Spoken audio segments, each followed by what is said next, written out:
കേരളത്തിലാണെങ്കിൽ തെരഞ്ഞെടുപ്പ് യുദ്ധമാണ്. 140 സീറ്റല്ലേ ആകെയുള്ളൂ. അതിൽ ഓരോ സീറ്റും ഇത്തവണ അതിനിർണായകവുമാണ്. BJP എത്ര സീറ്റ് കിട്ടുമെന്നുള്ളതാണ് ഈ തെരഞ്ഞെടുപ്പിലെ ഏറ്റവും പ്രധാനപ്പെട്ട ചോദ്യം.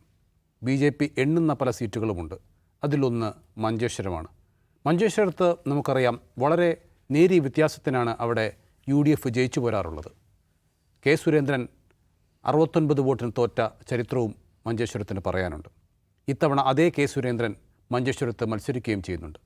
അവിടെയാണ് SDPയുടെ സ്ഥാനാർത്ഥി പ്രസക്തനാകുന്നത്. അദ്ദേഹത്തിൻ്റെ പേര് KM അഷ്റഫ്.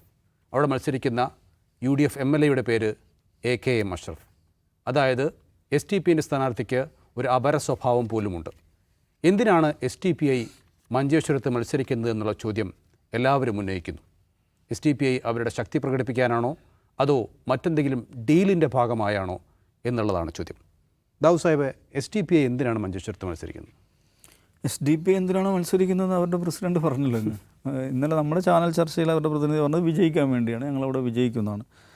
അവരുടെ നാഷണൽ പ്രസിഡന്റ് എന്ന് പറഞ്ഞത് എല്ലാ മണ്ഡലങ്ങളിലും മത്സരിക്കുന്നു, ഞങ്ങളുടെ ശക്തി തെളിയിക്കാനും ഞങ്ങളുടെ രാഷ്ട്രീയമായ വിജയത്തിനും വേണ്ടിയിട്ടാണ് മത്സരം. ഈ 5 കൊല്ലത്തിനടുക്കുണ്ടായ ഒരു വിജയ സാധ്യത എന്താ? കഴിഞ്ഞ 5 വർഷം കൂടെ മത്സരിച്ചില്ലല്ലോ. അല്ല, 5 വർഷത്തിന് അങ്ങനെയൊക്കെ ചോദിച്ചാൽ അവർക്ക് 5 വർഷത്തിനിടയിൽ ഞങ്ങൾ നന്നായിട്ട് പെർഫോം ചെയ്യും. ഞങ്ങൾക്ക് ജനകീയ അടിത്തറ ഉണ്ടെന്നാണ് പറയുന്നത്.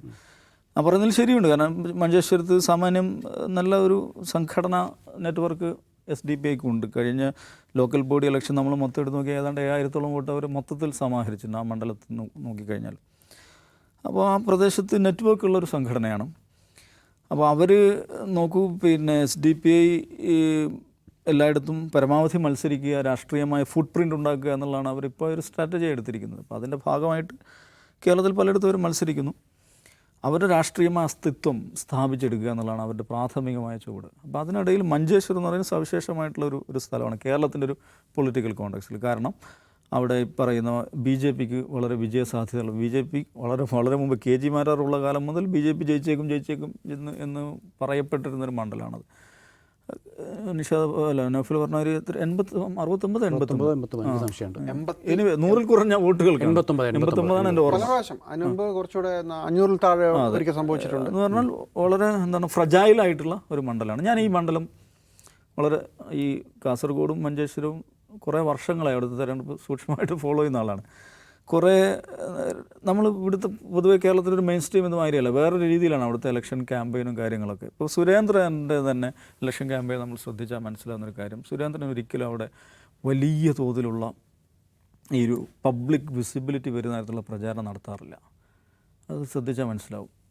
അതെന്താണെന്ന് വെച്ചാൽ അങ്ങനെ വലിയ ഓളം ഉണ്ടാക്കി വലിയ വിസിബിളായിട്ടുള്ള ക്യാമ്പയിൻ നടത്തി കഴിഞ്ഞാൽ ഈ ചങ്ങായി ജയിച്ചേക്കും എന്ന പ്രതീതി വന്നിട്ട് അപ്പുറത്തു നിന്നുള്ള വോട്ടിൻ്റെ കൺസോളിഡേഷൻ നടക്കും എന്ന ധാരണയിൽ സുരേന്ദ്രൻ എപ്പോഴും വളരെ നിശബ്ദമായി കാണേണ്ടവരെ കണ്ട് ആ നിലക്കാണ് പ്രചാരണം നടത്തുന്നത്. അതിന് മംഗലാപുരത്ത് നിന്നുള്ള RSSൻ്റെ കാഡർമാർ വലിയ തോതിൽ അവിടെ വരും, അവർ പ്രവർത്തിക്കും. മംഗലാപുരത്ത് നിന്നുള്ളതാണ് അതിൻ്റെ മാനേജ്മെൻറ്റ് നടക്കുന്നത്, ഇലക്ഷൻ മാനേജ്മെൻറ്റ് നടക്കുന്നത്. ഇപ്പോൾ സംഘടനാപരമായിട്ട് തന്നെ ഈ താലൂക്കുണ്ടല്ലോ, ഈ ചന്ദ്രഗിരി പുഴയ്ക്കപ്പുറമുള്ള പ്രദേശങ്ങൾ RSS കേരള ഘടകത്തിൻ്റെ ഭാഗമല്ല, അത് നമ്മൾ മനസ്സിലാക്കണം. ഈ മംഗ്ലൂർ ഖണ്ഡ് എന്ന് പറയും. ഖണ്ഡ് എന്ന് പറഞ്ഞാൽ കുറേ ജില്ലകൾ ചേർന്നിട്ടുള്ളതാണ്. RSSൻ്റെ സംഘടനാ സ്ട്രക്ചറിൽ ഈ താലൂക്ക് കർണാടകയിലാണ്, മാംഗ്ലൂർ ഖണ്ഡിൻ്റെ ഭാഗമായിട്ടാണ്. അപ്പോൾ അവിടുന്ന് ആണ് ഇതിൻ്റെ മാനേജ്മെൻറ്റൊക്കെ നടക്കുന്നത്. അപ്പോൾ ആ നിലക്കാണ് അങ്ങനത്തെ പ്രവർത്തനം നടക്കാറ്. പക്ഷേ ഇത്തവണ സുരേന്ദ്രൻ വളരെ വിസിബിളായിട്ടുണ്ട്, വളരെ വലിയ തോതിൽ പ്രചാരണ പരിപാടികളും കാര്യങ്ങളും നടത്തുന്നുണ്ട്. അപ്പോൾ എന്തിനാന്ന് വെച്ചാൽ അത് നമ്മൾ ഈ സ്ഥാനാർത്ഥി ലിസ്റ്റ് പരിശോധിച്ചാൽ മനസ്സിലാവും. 6 മുസ്ലിം കാൻഡിഡേറ്റ് ഇപ്പോൾ ഉണ്ട് ഇത്തവണ. ഈ അഷ്റഫും മുസ്ലിം ലീഗിൻ്റെ അഷ്റഫും SDPയുടെ അഷ്റഫും കൂടാതെ വേറെ 4 മുസ്ലിം കാൻഡിഡേറ്റ് ഉണ്ട്. അതിൽ ഒരു അഷ്റഫ് ഉണ്ട്. അതിൽ തന്നെ ആളുകൾ സെലക്ട് ചെയ്ത് അതിൽ ഒരാൾ അവിടെ ഈ മഞ്ചേശ്വരത്തിൻ്റെ പ്രത്യേകത ഉറുദു മുസ്ലിങ്ങളുള്ള സ്ഥലമാണ്, ഹനഫി മുസ്ലിങ്ങൾ. സപ്തഭാഷാ സംഗമം അവിടെ മുമ്പ് ഓർമ്മയുണ്ട്, മൻമോഹൻ സിംഗിൻ്റെ കാലത്തൊരു ഉറുദു ITഐകൾ രാജ്യം സ്ഥാപിക്കാനുള്ളൊരു പ്രോജക്റ്റ് ഇതുണ്ടായിരുന്നു. അതിലൊന്ന് മഞ്ചേശ്വരമായിരുന്നു നിർദ്ദേശിക്കപ്പെട്ടിരുന്നത്. കാരണം ആ നിലക്ക് ഹനഫി മുസ്ലിങ്ങളെന്നറിയപ്പെടുന്ന ഉറുദു സംസാരിക്കുന്ന മുസ്ലിങ്ങളുള്ള സ്ഥലമാണ്. അവർ ഈ മെയിൻ സ്ട്രീം ഇതിനായിട്ട് അത്ര അറ്റാച്ച്ഡ് അല്ല. ഇങ്ങനെ പിക്ക് ചെയ്ത ഒരു കാൻഡിഡേറ്റ് ഈ കമ്മ്യൂണിറ്റിയിൽ നിന്നാണ്, ഈ ഹനഫി കമ്മ്യൂണിറ്റിയിൽ നിന്നാണ്. ഇങ്ങനെ പിക്ക് ചെയ്തെന്ന് വെച്ചാൽ അതിന് ആരോപണമാണ്, എല്ലാവർക്കും അറിയാതെ. ഈ പറയുന്ന 6 മുസ്ലിം കാൻഡിഡേറ്റിൽ 4 പേരും സുരേന്ദ്രൻ്റെ ഹാൻഡ് പിക്കാന്നാണ് പറയുന്നത്. 2 ക്രിസ്ത്യൻ കാൻഡിഡേറ്റ് ഉണ്ട്, ക്രിസ്ത്യൻ കമ്മ്യൂണിറ്റി എന്നുള്ള 2 കാൻഡിഡേറ്റ്, അതും സുരേന്ദ്രൻ്റെ ഹാൻഡ് പിക്കാണെന്നാണ് പറയുന്നത്. എന്തിനാണ് സുരേന്ദ്രൻ അത് ചെയ്യുന്നത്? വിഭജിക്കുക. ഒരു 80 വോട്ടിന് ജയിച്ച് തോറ്റൊരു സ്ഥലത്ത് ഇവന്മാരെല്ലാം കൂടി 50 വോട്ട് വീതം പിടിച്ചാൽ മതിയല്ലോ, കാര്യം നടന്നു കിട്ടുമല്ലോ. അവർക്ക് ചെറിയൊരു പ്രചാരണം നടത്താൻ, കുറച്ച് പ്രചാരണം നടത്താനൊക്കെയുള്ള പൈസയും കൊടുക്കുക.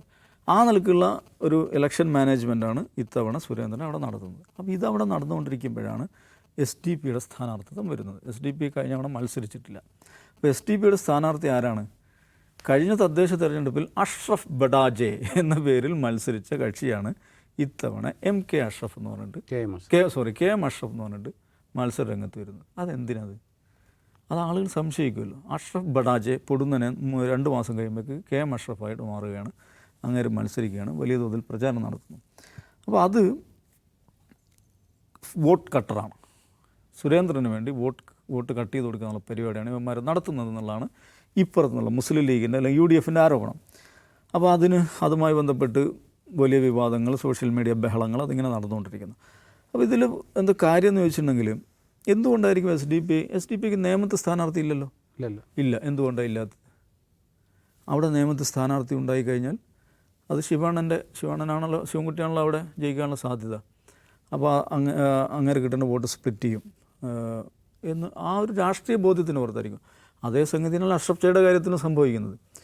അപ്പോൾ അത് എന്തുകൊണ്ടാണ് മഞ്ചേശ്വരത്ത് ഈ സമീപനം SDP സ്വീകരിക്കാത്തതിനെ കുറിച്ച് നമ്മൾ നോക്കിയാൽ കാണേണ്ട കാര്യം ആ പ്രദേശത്തിൻ്റെ പ്രത്യേകതയാണ്. അവിടെ കഴിഞ്ഞ ലോക്കൽ ബോഡി ഇലക്ഷനിൽ SDP-യുടെ സ്ഥാനാർത്ഥികളെ തെരഞ്ഞെടുപ്പ് പിടിച്ച് തോൽപ്പിക്കാൻ മുസ്ലിം ലീഗും കോൺഗ്രസും പണിയെടുത്തു എന്നുള്ളതാണ് അവിടുത്തെ പ്രദേശത്തെ പ്രവർത്തകരുടെ ഏറ്റവും പ്രധാനപ്പെട്ട ഒരു പരാതി.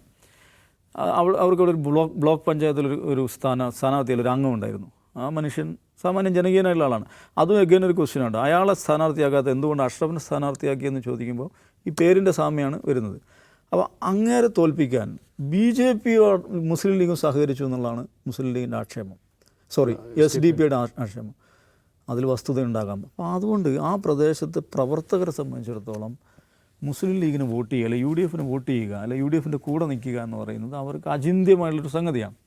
അപ്പോൾ അതിനകത്ത് നമ്മൾ സ്ഥാനാർത്ഥി നിർത്തണം, നമ്മുടെ ശക്തി തെളിയിക്കണം എന്ന വികാരം ശക്തമായിട്ട് അവിടെയുണ്ട്. അതിൻ്റെ കൂടെ പാർട്ടി നേതൃത്വം നിന്നാണ് ഞാൻ മനസ്സിലാക്കുന്നത്.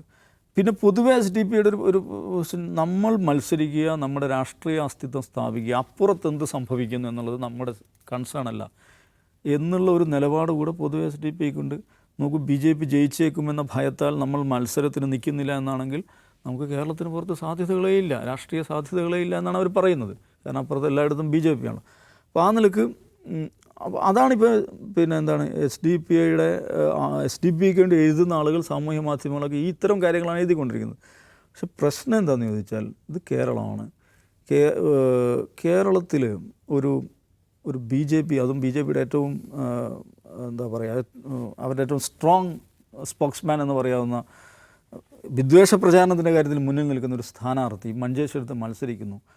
ഞങ്ങളുടെ സ്ഥാനാർത്ഥിത്വം കാരണം അയാൾ ജയിക്കുകയാണ് എന്നുണ്ടെങ്കിൽ അത് SDP-ക്ക് ഉണ്ടാകുന്ന ചരിത്രപരമായ പാപഭാരം എത്രയായിരിക്കും എന്നതിനെക്കുറിച്ച് അവർ മനസ്സിലാക്കുന്നില്ലെന്ന് തോന്നുന്നു. നോക്കൂ, SDP-യുടെ കാച്ച്മെൻറ്റ് ഏരിയ എന്താണ്? പ്രധാനമായും മുസ്ലിം കമ്മ്യൂണിറ്റിയാണ്. അപ്പം അവിടെ നിന്നാണ് അവർക്ക് വോട്ടേഴ്സ് വരേണ്ടത്, ആളുകൾ വരേണ്ടത്. ഈ SDP അവിടെ സ്ഥാനാർത്ഥി നിർത്തിയത് കാരണം K. സുരേന്ദ്രനെ പോലെയുള്ള ഒരു നേതാവ്, ഒരു hard core Hindutva leader Kerala നിയമസഭയിലേക്ക് വരുന്നു എന്ന് വന്നു കഴിഞ്ഞാൽ അതുണ്ടാക്കുന്ന ഡാമേജ്, അതെത്ര കാലം അതിൻ്റെ പാപഭാരം പേറേണ്ടി വരും എന്നതിനെക്കുറിച്ച് ഇവരുടെ നേതാക്കൾ ചിന്തിക്കുന്നില്ല എന്നാണ് എനിക്ക് തോന്നുന്നത്. അപ്പോൾ അത് മനസ്സിലാകാത്തത് കൊണ്ടാണ് നമ്മുടെ MV ഗോവിന്ദൻ സ്റ്റൈലിൽ ഭയങ്കര സൈദ്ധാന്തിക കസർത്തുകളുമായിട്ട് ഇവർ സോഷ്യൽ മീഡിയയിലേക്ക് വരികയാണ്. ഇതാണ് ഇതിലെ പ്രശ്നം. ഇപ്പം ഞങ്ങൾക്ക് രാഷ്ട്രീയ അസ്തിത്വം തെളിയിക്കണ്ടേ, എഗൻ അവർ പറയുന്ന കാര്യമാണ്, ഞങ്ങൾ സഹായിച്ചിട്ട് എന്താ കാര്യം, ഞങ്ങളുടെ സഹായം വേണ്ടെന്നാണല്ലോ ഇവന്മാർ പറയണത്. അല്ല, രാഷ്ട്രീയ അസ്തിത്വം തെളിയിക്കാൻ മഞ്ചേശ്വരത്ത് തന്നെ മത്സരിക്കാമെന്നില്ലല്ലോ. അല്ല, വേങ്ങരയിലാണ് അവർക്ക് ഏറ്റവും കൂടുതൽ വോട്ട് കിട്ടിയത് കഴിഞ്ഞ ഇലക്ഷനിൽ. വേങ്ങര സ്ഥാനാർത്ഥി ഇല്ല. വേങ്ങര കഴിഞ്ഞ തവണ അവർ പിന്തുണച്ചാൽ ഇത്തവണ LDF-ൻ്റെ കാൻഡിഡേറ്റാണ്. അതുണ്ട്. അപ്പോൾ ഇത് ആരുടെ കാൻഡിഡേറ്റ് എന്ന ചോദ്യം അവിടെ ഉണ്ട്. അപ്പോൾ ഞാൻ പറഞ്ഞു വെച്ചാൽ രാഷ്ട്രീയ അസ്തിത്വം എന്ന് പറയുമ്പോൾ ഇത് അഗൈൻ ഒരു പ്രശ്നമാണ്. ഇപ്പം SDP-ക്ക് കിട്ടുന്നൊരു വാർത്താ പ്രാധാന്യം ഉണ്ടല്ലോ. എന്താണ് UDF പറയുന്നത്? നിങ്ങളുടെ സ്ഥാനാർത്ഥി ഉള്ളത് കാരണം BJP ജയിച്ചേക്കും, അല്ലെങ്കിൽ അഷ്റഫ് തോക്കും എന്നാണല്ലോ പറയുന്നത്. അതിൻ്റെ അർത്ഥം എന്താണ്? ഞങ്ങൾ വിജയവും പരാജയവും തീരുമാനിക്കാൻ ശേഷിയുള്ള ഒരു ഫോഴ്സാണ്. അതാണല്ലോ രാഷ്ട്രീയ അസ്തിത്വം എന്ന് പറയുന്നത്. അത് അംഗീകരിക്കപ്പെട്ടു എന്നുള്ളതാണല്ലോ. അത് അംഗീകരിക്കപ്പെടുക എന്നുള്ളതാണ്. അത് അംഗീകരിക്കപ്പെട്ടിട്ട് ഇതാണ് ഇതിലൊരു പ്രശ്നം. ഇതിലെ ഗാമ്പിൾ പോയിൻ്റ് ഇതാണ്. ഇത് അംഗീകരിക്കപ്പെട്ടിട്ട് സുരേന്ദ്രനെങ്ങാനും ജയിക്കുകയാണെന്ന് വിചാരിക്കുക. SDP-യെ സംബന്ധിച്ചിടത്തോളം അവരുടെ പൊളിറ്റിക്കൽ ഫിലോസഫി തന്നെ പൊളിഞ്ഞു പോകും. കാരണം അവരെന്ത് പറഞ്ഞിട്ടാണ് പാർട്ടി ഉണ്ടാക്കിയിരിക്കുന്നത്? ഇവിടെയുള്ള സകലവന്മാരും ഈ ഫാസിസ്റ്റുകളുമായിട്ട് സന്ധി ചെയ്യുകയാണ്, അവരുടെ മുമ്പിൽ ഓച്ചാനിച്ച് നിൽക്കുകയാണ്. ഫാസിസത്തിനെതിരെ പോരാടാൻ ഒരേ ഒരു ശക്തി ഞങ്ങളേ ഉള്ളൂ, ധൈര്യമുള്ള ടീം ഞങ്ങളേ ഉള്ളൂ, അതിന് കെൽപ്പുള്ള ടീം ഞങ്ങളേ ഉള്ളൂ എന്ന് പറഞ്ഞിട്ടാണ് ഒരു പാർട്ടി ഉണ്ടാക്കിയിരിക്കുന്നത്. അപ്പോൾ അവരൊരു പാർട്ടി ഉണ്ടാക്കിയിട്ട് അതിൻ്റെ ബെനിഫിഷ്യറി ആരാണ് വരുന്നത്? സുരേന്ദ്രനാണ്, BJP ആണ് എന്ന് വരുമ്പോൾ അവരെന്താണ് അവരുടെ കോൺസ്റ്റിറ്റ്യുവൻസിയോട് അവരെന്താണ് സംസാരിക്കുക? അവർ എവിടുന്നാണോ പിന്തുണ പ്രതീക്ഷിക്കേണ്ടത് ആ വിഭാഗത്തോട്, ആ ജനസമൂഹത്തോട് അവരെന്ത് സംസാരിക്കും? ഇതാണ് ഇതിലൊരു പ്രശ്നം. ഇനി സുരേന്ദ്രൻ ജയിച്ചില്ല, അഷ്റഫാണ് ജയിക്കുന്നത് വിചാരിക്കുക. പിന്നെന്താ സംഭവിക്കുന്നത്? SDP-യുടെ പ്രസക്തി ഇല്ലാതാവും. ആമാർ മത്സരിച്ചാലും കുഴപ്പമില്ല, മത്സരിച്ചില്ലെങ്കിലും കുഴപ്പമില്ല. അവരൊരു ഫോഴ്സേ അല്ല, അവരെ പരിഗണിക്കേണ്ട ഒരു കൂട്ടരേ അല്ല എന്നുള്ള ഒരു ഇതിലേക്കാണ് എത്തുക. എന്ന് പറഞ്ഞാൽ അതിൻ്റെ അർത്ഥം രണ്ട് നിലയിലും SDP-ക്ക് ദീർഘകാലത്തേക്ക് നഷ്ടമായിരിക്കും. അപ്പോൾ അവർക്ക് നല്ലത് എന്താണെന്ന് വെച്ചാൽ ഇപ്പോൾ ഓക്കെ അവർ അവർക്കൊരു അപ്പർ ഹാൻഡ് ഉണ്ട്, ഞങ്ങളുണ്ടെങ്കിൽ തോറ്റേക്കും എന്ന ഒരു സംഗതി വരുന്നു പറഞ്ഞാൽ അത് രാഷ്ട്രീയ അസ്തിത്വം തെളിയിക്കുക എന്നുള്ളതാണ്. അപ്പോൾ അത് തെളിയിക്കപ്പെട്ടു കഴിഞ്ഞു. അതുകൊണ്ട് പിന്മാറുക എന്നുള്ളതാണ് പൊളിറ്റിക്കൽ ഇൻ്റലിജൻസ് ഉണ്ടെങ്കിൽ അവർ ചെയ്യേണ്ടത്. മറ്റന്നാളോ മറ്റോ ആണ് പിൻവലിക്കാനുള്ള ദിവസം. ഞാൻ മനസ്സിലാക്കുന്ന അവരിത് ചെയ്യുന്നതാണ്. കാരണം ഇത് രണ്ട് നിലക്കായി കഴിഞ്ഞാലും അവരെ സംബന്ധിച്ച് ചരിത്രപരമായ നഷ്ടമായിരിക്കും. ചരിത്രപരമായ നഷ്ടമായിരിക്കും. പിന്നെ അവർ ഉന്നയിക്കുന്ന പല പോയിന്റുകളുണ്ട്. ഇപ്പോൾ ഞങ്ങൾ നിങ്ങളെ നിങ്ങൾ പിൻവലിക്കണം, സഹായം വേണമെന്ന് പറയുമ്പോൾ സഹായം തന്നിട്ട് നിങ്ങൾ എന്താ ചെയ്തത്? ഇപ്പോൾ പല സ്ഥലങ്ങളിലും പഞ്ചായത്ത് തിരഞ്ഞെടുപ്പിന് ശേഷം പിന്തുണ കൊടുത്തപ്പോൾ പിന്തുണ കിട്ടിയവർ രാജിവെക്കണമെന്നാണ് LDF-ഉം UDF-ഉം ഒരേപോലെ പറഞ്ഞത്. അപ്പോൾ അങ്ങനെ ഞങ്ങളെ അൺടച്ചബിളായിട്ട് കാണുന്ന നിങ്ങൾ എന്തിനാണ് ഞങ്ങളുടെ സഹായം ചോദിക്കുന്നതൊക്കെ അവർ ചോദിക്കുന്നത്. അത് പ്രസക്തമാണ്. പിന്നെ അതിലൊക്കെ അവർ ഉന്നയിക്കുന്ന രാഷ്ട്രീയം വളരെ പ്രസക്തമാണ്. ഇപ്പോൾ കേരളത്തിന് പുറത്ത് നോക്കൂ, ഞാൻ മുമ്പ് പറഞ്ഞാണ്, ഇന്ത്യ അലയൻസിൽ ശിവസേന എടുക്കുന്ന കാര്യത്തിൽ ഇവിടെയുള്ള മതേതര രാഷ്ട്രീയ പാർട്ടികൾക്ക് രണ്ടു വട്ടം ആലോചിക്കേണ്ട യാതൊരു ആവശ്യം ഉണ്ടായിട്ടില്ല. നോക്കൂ, ഇന്ത്യയിൽ ഔദ്യോഗികമായി നിശ്ചയിക്കപ്പെട്ട ഒരു കമ്മീഷൻ ഇന്ത്യ കണ്ട ഏറ്റവും മാരകമായ കലാപത്തിൽ മുഖ്യ പങ്കാളിയെന്ന് കുറ്റപ്പെടുത്തിയ പാർട്ടിയാണ് ശിവസേന. ആ ശിവസേന ഇന്ത്യ മുന്നണിയുടെ ഭാഗമാണ്. ഒരു ദിവസം നേരം വിളിക്കുമ്പോൾ ആർക്കും പ്രശ്നമില്ലല്ലോ. MIM-നെ ഇന്ത്യ മുന്നണിയിൽ എടുക്കാൻ കോൺഗ്രസ്സിന് പറ്റുന്നില്ല, CPM-ന് പറ്റുന്നില്ല, SDP-യെക്കുറിച്ച് ആലോചിക്കാനേ പറ്റുന്നില്ല. SDP-യുടെ പിന്തുണ എങ്ങാനും എടുത്താൽ രാജിവെക്കണം എന്നാണ് ഇവിടെ രണ്ടു കൂട്ടരും പറയുന്നത്. അപ്പോൾ ഇതെന്ത് രാഷ്ട്രീയമാണ്? ഇങ്ങനെയൊക്കെ പറഞ്ഞുകൊണ്ടിരിക്കുന്ന നിങ്ങൾ ഞങ്ങൾ സ്ഥാനാർത്ഥിയെ പിൻവലിക്കണം എന്ന് പറയുന്നതിൽ എന്താർത്ഥം എന്ന് ഈ SDP-യുടെ ചോദ്യത്തിന് രാഷ്ട്രീയമായ പ്രസക്തിയുണ്ട്. പക്ഷേ ഞാൻ മുമ്പ് പറഞ്ഞാണ്, ബ്രത്ത് പറഞ്ഞൊരു കാര്യമുണ്ട്, formally you may be right but actually you are wrong എന്നുള്ളത്. സാങ്കേതികമായി ശരിയായിരിക്കും, പക്ഷേ യഥാർത്ഥത്തിൽ നിങ്ങൾ തെറ്റാവുകയാണ് ചെയ്യുക. കാരണം അവരെ സംബന്ധിച്ചിടത്തോളം അവരുടെ തന്നെ ഫൗണ്ടേഷൻ അവർ ഇല്ലാതാക്കുകയാണ് ചെയ്യുന്നത്. പിന്നെ രാഷ്ട്രീയം എന്ന് പറഞ്ഞാൽ ഇങ്ങനെയൊക്കെ തന്നെയാണ്. ഇപ്പം വേറെ തമാശ എന്ന് വെച്ചാൽ അപ്പുറത്ത് തമിഴ്നാട്ടിൽ ഈ SDP കോൺഗ്രസും CPM ഉള്ള മുന്നണിയുടെ ഭാഗമാണ്. പുരോഗമന ജനാധിപത്യ സഖ്യത്തിൻ്റെ ഭാഗമാണ്. അവർ 1-2 സീറ്റിൽ മത്സരിക്കാൻ പോവുകയാണ്. അപ്പോൾ ഇവിടെ VD സതീശനും MV ഗോവിന്ദനും എന്ത് പറയും എന്നുള്ള ചോദ്യം അവിടെ വരുന്നുണ്ട്. അപ്പോൾ തമിഴ്നാട്ടിൽ എന്തുകൊണ്ടാണ് അവർ സാധിച്ചതിന്? രാഷ്ട്രീയ പ്രവർത്തനം, ഫീൽഡിൽ രാഷ്ട്രീയ പ്രവർത്തനം നടത്തി ഞങ്ങളൊരു ഫോഴ്സ് ആണെന്ന് എസ്റ്റാബ്ലിഷ് ചെയ്തു. മുന്നണിയിലൊക്കെ എടുക്കാൻ മാത്രമുള്ളൊരു ഫോഴ്സ് ആണെന്ന് അവർ എസ്റ്റാബ്ലിഷ് ചെയ്തു. ആ ഒരു ഘട്ടത്തിൽ ഒരു സംക്രമണ ഘട്ടം, ട്രാൻസിഷൻ ടൈം എന്നൊക്കെ പറയുന്നൊരു ഘട്ടത്തിലുള്ള പാർട്ടിയാണ് കേരളത്തിലെ SDP. ആ സമയത്ത് അനുഭവിക്കുന്ന പലതരം ക്രൈസിസുകളിലൊന്നാണിത്. പക്ഷേ ആ ക്രൈസിസ് ബുദ്ധിപൂർവ്വം മാനേജ് ചെയ്തിട്ടില്ലെങ്കിൽ ദീർഘകാലത്തിലേക്കുള്ള അപകടത്തിൽ പോയി ചാടും. ഈ ഡീലുകളുടെ ആരോപണങ്ങളാണ് എങ്ങുമുള്ളത്. അപ്പം ഇക്കാര്യത്തിൽ SDP-ക്ക് ഒരു അല്പം ഇടത്തോട് ചെരിഞ്ഞിട്ടുള്ളൊരു ഡീലുണ്ടെന്ന് തോന്നുന്നുണ്ടോ? അല്ല, SDP ദാവൂദ് പറഞ്ഞ പോലെ അവരുടെ ഒരു രാഷ്ട്രീയ അസ്തിത്വം വളരെ പ്രസക്തമാകുന്ന ഇപ്പോഴല്ലേ വിൽക്കാൻ പറ്റൂ. ഈ സമയത്ത് SDP അവിടെ പോയി ഞങ്ങൾ ഇപ്പം മത്സരിക്കും എന്ന് പറയുമ്പോൾ നമ്മൾ 2-ാം ദിവസമാണ് ഈ വിഷയം ചർച്ച ചെയ്യുന്നത്. 3-4 ദിവസമായി മാധ്യമങ്ങൾ ഈ വാർത്ത നിറഞ്ഞു നിൽക്കുന്നത്. SDP-യുടെ ഒരു വാർത്താ സമ്മേളനം ഈ അടുത്ത കാലത്ത് എപ്പോഴെങ്കിലും ലൈവായിട്ട് കൊടുത്ത ഏതെങ്കിലും ഒരു മാധ്യമ കാലം ഓർമ്മയുണ്ടോ? SDP ആരും മൈൻഡ് ചെയ്യാറില്ല. അപ്പോൾ മൈൻഡ് ചെയ്യപ്പെടുന്ന ഒരു കാലത്ത് SDP-യുടെ പരമാവധി വിൽക്കുകയാണ്, എസ്റ്റാബ്ലിഷ് ചെയ്യണം. അതാണ് അവരുടെ ജോലി. ഏത് രാഷ്ട്രീയ പാർട്ടിയും അങ്ങനെ തന്നെ ചെയ്യുക. ഇതേ SDP തമിഴ്നാട്ടിൽ ഇവരെല്ലാം ഒരു മുന്നണിയാണല്ലോ, കുഴപ്പമില്ലല്ലോ. ബംഗാളിലുണ്ടെന്ന് എനിക്ക് തോന്നുന്നു. പല സ്ഥലങ്ങളിലും ബംഗാളിൽ CPM ആയിട്ടാണ്, ഇതെല്ലാം ഉണ്ട്. അപ്പോൾ അതൊന്നും പ്രശ്നമല്ല. പക്ഷേ ഇതിനകത്തുള്ളൊരു തമാശ, ഇത് കേരള രാഷ്ട്രീയത്തിലെ ഒരു പുതിയ കാലഘട്ടം തുടങ്ങാൻ പോവാണ്. അതായത് ഒരു 80-90കളിലൊക്കെ വരെ ചെറിയ പാർട്ടികൾക്ക് വലിയ പ്രസക്തി ഉണ്ടായിരുന്ന ഒരു കാലത്ത് നിന്ന് സ്വിംഗ് ഇലക്ഷനിലേക്ക് കാര്യങ്ങൾ പോയത് നമ്മൾ 90കളുടെ അവസാനം മുതലാണ്. വലിയ ഭൂരിപക്ഷത്തിനാണ് LDF ആയാലും UDF ആയാലും ജയിക്കുക. അന്ന് മുതലാണ് അസംഖ്യം കേരള കോൺഗ്രസ്സുകളുടെയും ഒരുപാട് ഈർക്കിലി പാർട്ടികളുടെയും കഷ്ടകാലം തുടങ്ങി. അവരെല്ലാം ഏതാണ്ട് അവസാനിക്കുകയും ചെയ്തിരുന്ന ഒരു കാലം. ഒരുപാട് പാർട്ടി എല്ലാവർക്കും ഒരു സീറ്റ് അല്ലെങ്കിൽ 2 സീറ്റ് മതി, ഒരു MLA 2 MLA, അവർക്ക് വലിയ പ്രസക്തിയുണ്ട്, അവർ മന്ത്രിയുമാകും. ആ കാലം മാറിയിട്ട് പ്രധാന രാഷ്ട്രീയ പാർട്ടികൾ മൊത്തം സ്ഥാനം പിടിക്കുന്ന ഒരു ഘട്ടത്തിലേക്ക് വന്നു. അതാണ് ഇപ്പം നമ്മൾ കണ്ടുകൊണ്ടിരിക്കുന്ന ഒരു കാലം. 2008 മണ്ഡല പുനർനിർണയത്തിന് ശേഷം UDFന് ഒരിക്കലും തിരിച്ചു വരാൻ പറ്റാത്ത രീതിയിൽ ഇടതുപക്ഷം അവരുടെ കോട്ട വളരെ ശക്തമാക്കിയെന്നും പറയുന്നുണ്ട്. നമുക്കറിയില്ല. പക്ഷേ നോക്കൂ, UDFനകത്ത് പോലും ഇപ്പോൾ കോട്ടയത്ത് ജോസഫ് ഗ്രൂപ്പിന് വലിയ പ്രസക്തിയില്ല. ആ സീറ്റുകളൊക്കെ കോൺഗ്രസ് എടുക്കുകയും പഴയ പ്രതാപത്തിലേക്ക് കോട്ടയം ജില്ലയിൽ അവർ പോവുകയും ചെയ്യാണ്. ഇതൊക്കെയാണ് സാഹചര്യം. പക്ഷേ നോക്കൂ, ഇങ്ങനത്തെ ചില തുരുത്തുകൾ BJP പക്ഷേ അപ്കമ്മിങ് ഒരു പാർട്ടിയാണ്. അവരുടെ ചില തുരുത്തുകളിൽ ചില പോസിബിലിറ്റീസിലാണ് ഇപ്പോൾ SDP ഒരു പാർട്ടി അവരുടെ പ്രസക്തി കണ്ടെത്തുന്നത്. ബാക്കി ഒരിടത്തുമില്ല. ഇങ്ങനെ ചെറിയ സ്ഥലങ്ങളിലാണ്. മഞ്ചേശ്വരത്തിൻ്റെ പ്രത്യേകത, അതൊരു ഹിന്ദുക്കൾക്ക് ഭൂരിപക്ഷമുള്ള മണ്ഡലമല്ല, അത് മുസ്ലിങ്ങൾക്ക് ഭൂരിപക്ഷമുള്ള മണ്ഡലം. 1,35,000 എന്നാണ് ഞാനൊരു കണക്ക് കേട്ടത്. 1,35,000 മുസ്ലിം വോട്ടുകളും 75,000 ഹിന്ദു വോട്ടുകളുമേ ഉള്ളൂ. എന്നിട്ടും 1987 ശേഷം കേരളത്തിൽ ആദ്യം 87 മുതൽ കേരളത്തിൽ BJP 2ാം സ്ഥാനത്ത് കൺസിസ്റ്റൻ്റായി വരുന്നതാണ്. 87 ശേഷം BJP 3ാം സ്ഥാനത്തേക്ക് പോയിട്ടേയില്ല. പക്ഷേ 1ാം സ്ഥാനത്ത് എത്തിയിട്ടില്ല. ഒരു പ്രാവശ്യം മാത്രം അവിടെ ഇടതുപക്ഷം ജയിച്ചു. അന്ന് മുസ്ലിം ലീഗാണ് 3ാം സ്ഥാനത്ത് പോയത്. ബാക്കി എല്ലാ തവണയും മുസ്ലിം ലീഗ് 1ാം സ്ഥാനത്ത് വരും. CPM മുസ്ലിം ലീഗ് 1ാം സ്ഥാനത്ത് വന്നാൽ ഇവർ 3ാം സ്ഥാനത്തേക്ക് പോകും. BJP എപ്പോഴും 2ാം സ്ഥാനത്തേക്ക് 250 വോട്ടിന് 89 വോട്ടിന് കഷ്ടകാലം പിടിച്ചിട്ട് എങ്ങനെയെങ്കിലുമൊക്കെ അങ്ങ് തോറ്റുപോകും. അതെപ്പോഴും ഇടതുപക്ഷം വളരെ ബുദ്ധിപരമായി വോട്ട് കാണുന്ന ഒരു കാര്യമാണ്. ഇപ്പോഴെന്തായാലും ഷാനവാസ് ബഹാദൂർ എന്ന് പറയുന്ന സ്ഥാനാർത്ഥിയെ ഇടതുപക്ഷം സ്ഥാനാർത്ഥിയാക്കിയില്ല എന്നുള്ളതൊരു പ്രധാനപ്പെട്ട പോയിൻ്റായി തന്നെ ഞാൻ കാണുകയാണ്. മുസ്ലിം വോട്ടുകളിലെ സ്പ്ലിറ്റ് ഉണ്ടാക്കാൻ തന്നെയാണ് ഷാനവാസ് ബഹാദൂർ വന്നാൽ ഉണ്ടാവുക. എല്ലാ കാലത്തും അവിടെ ഈ ഹിന്ദു വോട്ടുകളുടെ ഒരു 8,000-10,000 വോട്ടെങ്കിലും LDFൻ്റെ CPMൻ്റെ കയ്യിലേക്ക് വരികയും BJP അതോടുകൂടി അങ്ങ് പൊളിഞ്ഞു പോവുകയും ചെയ്യണം. ഒരു കാലത്തും ലീഗ് വോട്ടുകൾ കിട്ടുകയുമില്ല. ലീഗ് വോട്ടുകൾ കണ്ണുവെച്ചുള്ള ഒരു കളി തന്നെയാണ് BJP കളിച്ചുള്ളത്. നേരത്തെ പറഞ്ഞതുപോലെ 2 ക്രിസ്ത്യാനികൾ ഏതാണ്ട് 10,000 വോട്ടങ്ങാണ്ടേ ഉള്ളൂ ക്രിസ്ത്യാനികളോടെ. അച്ഛന്മാർ എന്തിനാണ് അവിടെ പോയി മത്സരിക്കുന്നത്, നമുക്കൊരു പിടിയില്ല. നിൽക്കുകയാണ് 2 പേരും, ഞങ്ങൾ മത്സരിക്കും, അത് നമ്മൾ മത്സരിക്കും, ജയിക്കും എന്നൊക്കെ പറയണം.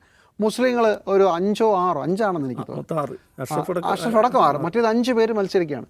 അപ്പോൾ ഇത് വോട്ടുള്ളാനാണെന്നും അത് BJPയുടെ പ്ലാനാണെന്നും BJPയുടെ പണമാണെന്നും, അതാണ് അതിൻ്റെ പോയിന്റ്. BJPയുടെ പണമാണെന്നും അറിയാൻ നിങ്ങൾ വേറെ ഒരിടത്തും പോകണ്ട. ഇറ്റ്സ് ഓബ്വിയസ്, അതങ്ങനെയാണെന്നേ. അപ്പോൾ എങ്ങനെയെങ്കിലും 89 വോട്ടെന്ന് പറയുന്ന ആ നിർണായകമായ ഭൂരിപക്ഷത്തെ കുറയ്ക്കാൻ ഒരാൾ മത്സരിച്ച് അയാളുടെ വോട്ട് കിട്ടിയാൽ പോലും പ്രസക്തിയാണ്. പണത്തിനൊരു പഞ്ഞവുമില്ല. ആ സമയത്ത് SDPI എന്ത് ചെയ്യും എന്ന ചോദ്യത്തിന് SDPI എന്ന് പറയുന്ന പാർട്ടി മഞ്ചേശ്വരത്തെ എന്തെങ്കിലും വാശിയുടെ പുറത്ത്, ശരിയാണ് നേരത്തെ പറഞ്ഞതുപോലെ മഞ്ചേശ്വരത്ത് പൈവിളക പഞ്ചായത്തിൽ ഒരു കാരണവശാലും SDPIക്ക് കിട്ടാതിരിക്കാൻ വേണ്ടിയിട്ട്, അല്ല CPMന് കിട്ടാതിരിക്കാൻ വേണ്ടി BJPക്ക് ലീഗ് വോട്ട് ചെയ്ത് സ്റ്റാൻഡിംഗ് കമ്മിറ്റി ചേർന്ന് BJPക്ക് കൊടുത്ത പരിപാടിയുണ്ട് ലീഗിന്. അപ്പോൾ ലീഗ് ഒട്ടും മോശമൊന്നുമല്ല, നല്ല ഗംഭീര, ഏറ്റവും പ്രശ്നം അവരുടെ ബ്ലോക്ക് കാൻഡിഡേറ്റ് അവർ ഗംഭീര ഒരു സ്ഥാനത്ത് ജയിച്ചാണ്. കഴിഞ്ഞ ബ്ലോക്ക് മെമ്പർ ഉണ്ടായിരുന്നതാണ്, ആ ബ്ലോക്ക് പഞ്ചായത്ത് മെമ്പറിനെ ഇത്തവണ തോപ്പിച്ചു. ഇങ്ങനെയൊക്കെ പ്രശ്നമുണ്ട്. പക്ഷേ പ്രാദേശികമായ ഒരു വികാരം നിങ്ങൾ അടിപ്പെടുത്തെങ്കിൽ ഓക്കെ. പക്ഷേ നിങ്ങൾ അങ്ങനെ അല്ലല്ലോ പറഞ്ഞുകൊണ്ടിരിക്കുന്നത്. SDPI എന്തോ ഭയങ്കര സംഭവമാണെന്നും ഞങ്ങൾ ഫാസ്റ്റിനെതിരെയുള്ള പോരാട്ടത്തിൽ ഇന്ത്യയിൽ ഞങ്ങൾ ഏറ്റവും വലിയ ശക്തിയാണെന്ന് പറയുകയും മഞ്ചേശ്വരത്ത് ഞങ്ങളെ ആരും മൈൻഡ് ചെയ്തില്ല, അതുകൊണ്ട് ഞങ്ങൾ സ്ഥാനാർത്ഥി നിൽക്കുന്നു പറയുന്നത് ഒരു കോൺട്രഡിക്ഷൻ ഉണ്ട്. അവരവരുടെ രാഷ്ട്രീയ അസ്തിത്വം സ്ഥാപിക്കാനാണ് മത്സരിക്കുന്നത്. അസുദ്ദീൻ ഒവൈസിയെ പോലെയാണ് ഞങ്ങൾക്ക് നിങ്ങൾ അസ്പൃശ്യത കൽപ്പിക്കുന്നുണ്ടെങ്കിൽ, ഞാനൊരു SDPI നേതാവ് സംസാരിക്കുമ്പോൾ എനിക്ക് അയച്ചു തന്നത് VD സതീശൻ്റെ പ്രസംഗമാണ്. എനിക്ക് ഒരു കാരണവശാൽ SDPIയുടെ വോട്ട് വേണ്ട, ഇയാൾക്കാണ് ഞങ്ങൾ വോട്ട് ചെയ്യേണ്ടത്. അപ്പോൾ ഞാൻ ചോദിച്ചു, CPMൻ്റെ നിലപാട് ഇത് തന്നെയല്ലേ? പരസ്യമായി BJPയുടെ നിലപാട് ഇത് തന്നെയല്ലേ? ഇവിടെയാണ് രാഷ്ട്രീയമായി നിങ്ങളുടെ എന്താ ഒരു ശരിക്കുള്ള നിങ്ങളുടെ മാറ്റ് പരിശോധിക്കുന്ന ഒരു ഘട്ടമാണ്. BJP ജയിക്കാൻ പോകുന്നതാണ് ഒരു വലിയ പ്രശ്നമെന്ന് കുറേ പേര് കരുതുന്നു. അത് SDPI നിലപാട് പറഞ്ഞാൽ മതി. ലീഗിനോടുള്ള ദേഷ്യമാണോ, ഞങ്ങളെ മൈൻഡ് ചെയ്യാത്ത 3 രാഷ്ട്രീയ പാർട്ടികളുടെ കലിയാണോ, അതോ BJP RSS എന്ന് പറയുന്ന SDPIയുടെ ഉപ്പാപ്പയായ പോപ്പുലർ ഫ്രണ്ട് നേതാക്കന്മാർ തിഹാർ ജയിലിൽ കിടക്കുകയാണ്. അങ്ങനെ അവരെ പിടിച്ച് തടങ്കലിലിട്ട ഒരു സംവിധാനത്തെ സഹായിക്കലാണോ അവരുടെ ജോലി? ഇനി അതല്ല, അതാണോ ഡീൽ? തിഹാർ ജയിലിൽ ഇപ്പോഴും പുറത്തു വരാതെ കുറേ ആളുകൾ കിടപ്പുണ്ട്, അവരെ പുറത്ത് കൊണ്ടുവരാനുള്ള ഡീലാണോ? Anything is possible. പക്ഷേ അതിൻ്റെ എൻഡ് ഇഫക്റ്റ് ഇത്രയാണ്, മഞ്ചേശ്വരത്ത് ഇത്തവണ എല്ലാ കാലത്തേക്കാൾ കൂടുതൽ സുരേന്ദ്രൻ ജയിക്കാനുള്ള സാധ്യത ഈ സാഹചര്യങ്ങളെല്ലാം കൊണ്ടുണ്ട്. ഇടതുപക്ഷം ഈ കാര്യത്തിൽ കൂട്ടുനിന്നില്ല എന്നുള്ളതും എടുത്തു പറയുന്നു. ഇടതുപക്ഷം അവരുടെ സ്ഥാനാർത്ഥിയായി ഷാനവാസ് പാദൂരിനെ നിർത്തിയില്ല എന്നുള്ളത് ഇതിൻ്റെ കൂടെ പറയേണ്ട കാര്യമാണ്.